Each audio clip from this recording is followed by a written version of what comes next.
You are listening to the mother of all talk shows with George Galloway.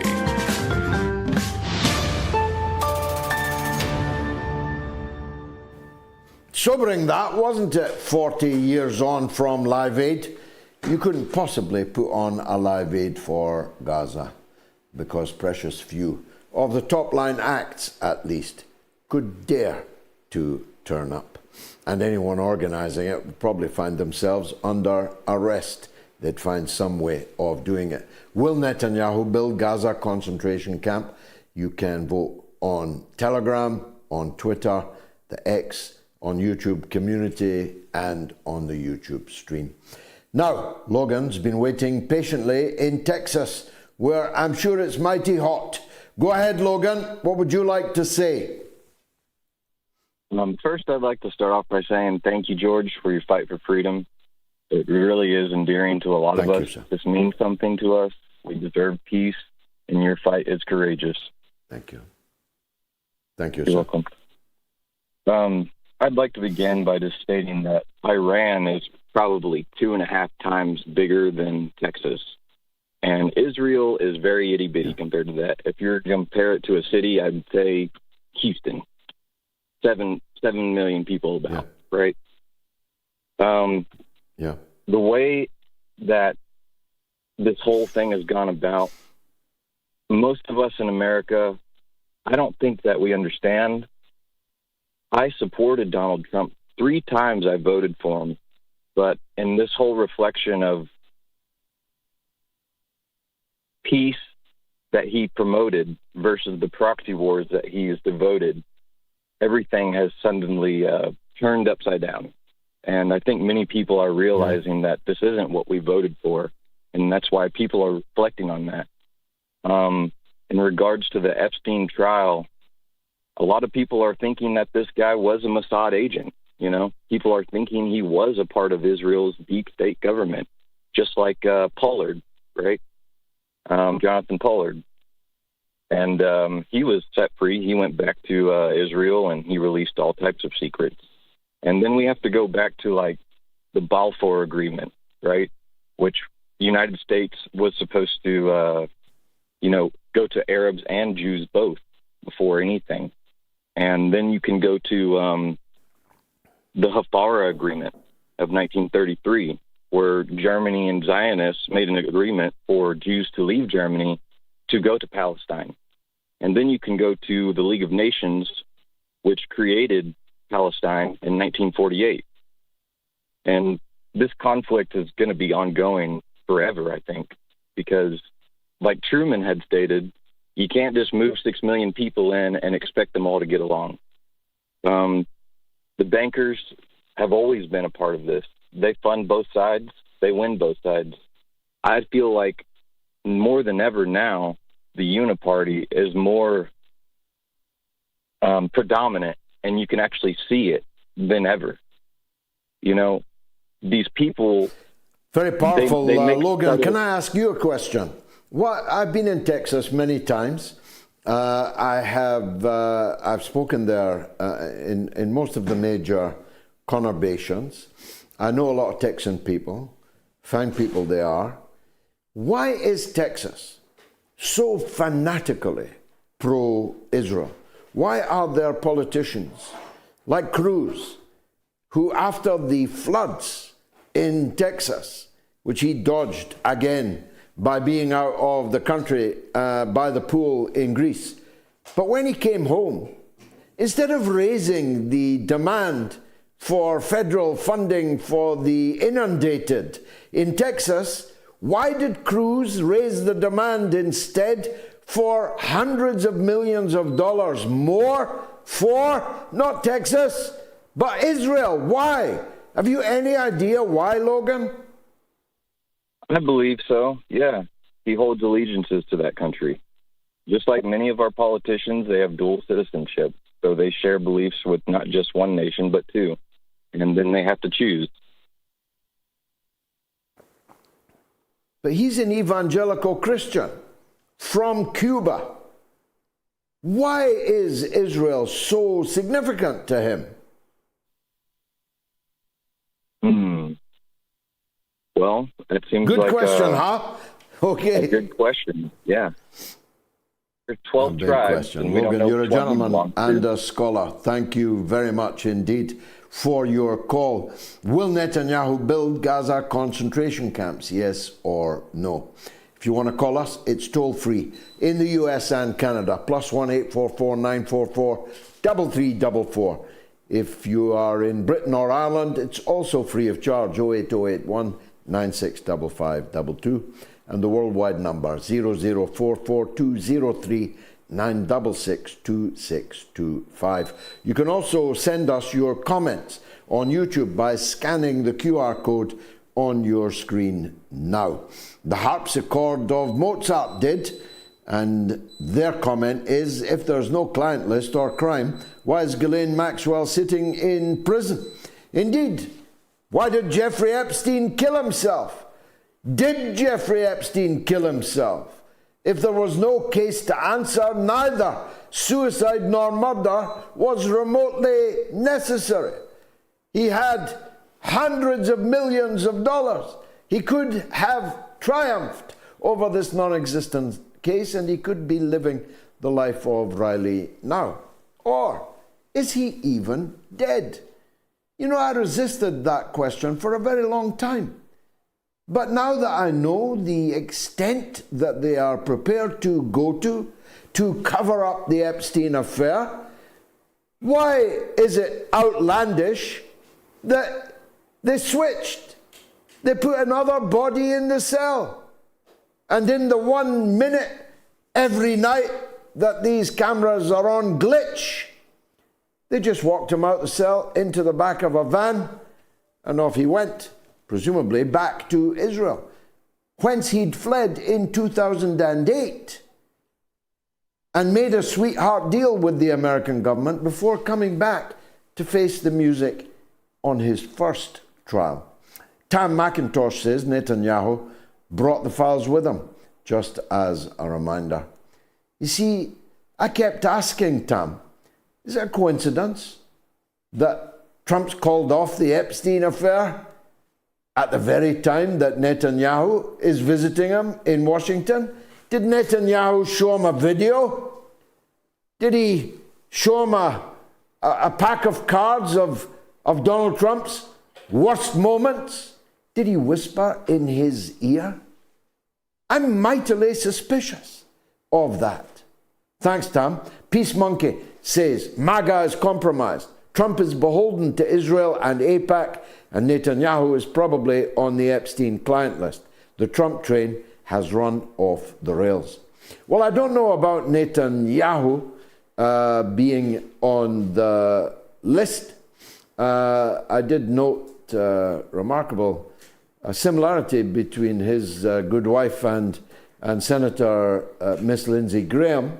I wondered if anyone had seen those three in the same room.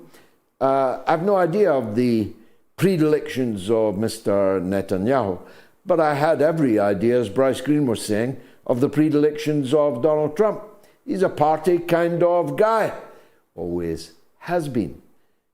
But I still believe that it would not have been in his interest to hype the Epstein affair up in the way that he did if he really knew just how badly he was compromised in them. And I hold to that view, albeit what Bryce Green said. James Hayden says, Trump trumped his supporters, and I was one of them. He's as guilty as homemade sin and is definitely mentioned on the list. I hope, no, I pray that he's legally and constitutionally removed from office. This is a big gathering storm for Donald Trump, you know. Let's see what Abdi in Minnesota thinks of it all. Abdi, welcome back. What would you like to say? Assalamu alaikum, George. How are you today? Wa alaikum salam wa rahmatullah. Welcome. Go ahead, brother. My goodness, where should I start? I even forget about the thought that I had for 2 weeks to give it to you. But if I can follow up with Logan and your question, I have to tell you one thing. In America, we have two-party structure, Republican and Democrat. the only one thing that they have ever agreed upon is the unilateral and blind support of Israel.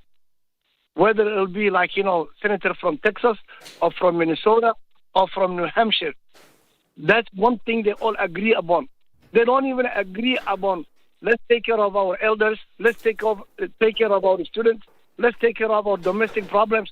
Never will they agree upon. But the only one thing they agree upon is the state of Israel. And as you have lamented or pointed out, right now, Netanyahu and AIPAC have Donald Trump by the teriyaki, if you know what I mean. And the thing is, I do. There is no way. They've got him by the tiny balls. Exactly. And there is no way he can escape I'm from that. only telling you what a certain adult entertainer told the world. But go on. Without a doubt. Thank you very much. We're all in the same boat. And then here comes the other avenue of it. You asked the question, what would Donald Trump talk about with the Russian president Netanyahu tomorrow? Oh, the Russian, yeah. He will talk about, hey, let's keep bombing, let's keep continue this war underground so he can escape with his problems. Imagine if this war is stopped in Ukraine. All eyes will be on him and these Epstein files. I agree with Logan. Epstein was a Mossad agent, and each one of them who lives in the United States is somehow, some way, pledged in the state of Israel, and they are connected, and there's no way that anybody can think of otherwise. He was entertainer, and he was doing this and that. Okay, Abdi, we got that loud and clear, and you and I got down and dirty about Donald Trump's genitalia. God forgive me. Now, Luke, you're being extremely generous this month with your donation to Moats. I mean, I have now caught up with the list of donations, and I'm deeply moved by the generosity of many of the audience. But a big thanks to this week's top donors: Robert Brown, Johnny Comerford, David Buckley, David Mitchell, and Christopher Webb. Many thanks to each and every one of you who are our biggest donors this week. But I have to ask, as I always do, because we depend entirely on your generosity. That's how the show can continue to be produced. We depend on you to go to moats.tv and leave at least $1, €1, £1. Don't let me down on that, please. RB is on the line in Canada on Epstein. RB, welcome back. What would you like to say? Oh, thank you, George. This is RB Ham, truck driver and podcaster. On my way to Winnipeg to load a lumber today. And I've just stopped by the side of the road to give my 2 cents worth about what's going on. Last night on my show, which is Rumble exclusive, Beyond the Pale, RB Ham Beyond the Pale, I had on Salim Mansour, Professor Emeritus here in Canada, and Donald Jeffries, 2 esteemed guests. And we covered a lot of this stuff. And what it boils down to is the fact is, George, there are no coincidences, and timing is everything. And with Netanyahu showing up at the White House to drop off his laundry and pick up the Epstein files, it's truly a mask-off moment, I think. I mean, let's face it, both parties are compromised. Not just, because we all know by now, if you've read Whitney Webb's work, One Nation Under Blackmail, it's not just one nation under blackmail, probably. It's many nations under blackmail. That's true payoffs for the AIPAC lobby, through a compromise that both parties, major people in business and in entertainment have all been compromised. And if the truth were to really come out, the system would collapse. But my whole thing is, if the truth comes out and it collapses a system, then that system deserves to be collapsed. We are witnessing a true mask-off moment where the Anglo-American Zionist empire is failing in all aspects. I don't think there's any way to keep propping it up. We have the absolute joke that is Al-Qaeda being propped up in Syria, where Al-Jaloni, a head chopper of the highest order, is receiving state visits from from Donald Trump and from David Lammy shaking his hand, telling him how wonderful Syria is now. We're dropping all the sanctions against Syria to prop up this Al Qaeda-led government in Syria. And I thought Al Qaeda was supposed to be our enemy. I thought ISIS and ISIL and all these al-Nusra people were supposed to be our enemies. Weren't they the ones, according to their story, that knocked down? Yes. So to me, it's a true mask-off moment, and I think... it's mask-off moment, not even hiding it anymore. 11 weeks ago, you would have got $10 million reward for getting your hands on Al-Joloni. Now they're queuing up to shake his hand. Now, the podcast is doing extremely well. We're in the top 10 in Malaysia, Bulgaria, and Thailand again this week. We're in the top 25 in political podcasts in India, Ireland, and New Zealand. You can download the Moats podcast by scanning the QR code on your screen now. One of the things that sometimes makes me feel older than I actually look is the mail I get from people that tell me, as several people did in Birmingham yesterday, that they've been watching and listening to me since they were children, and now they are grown men and women with their own children.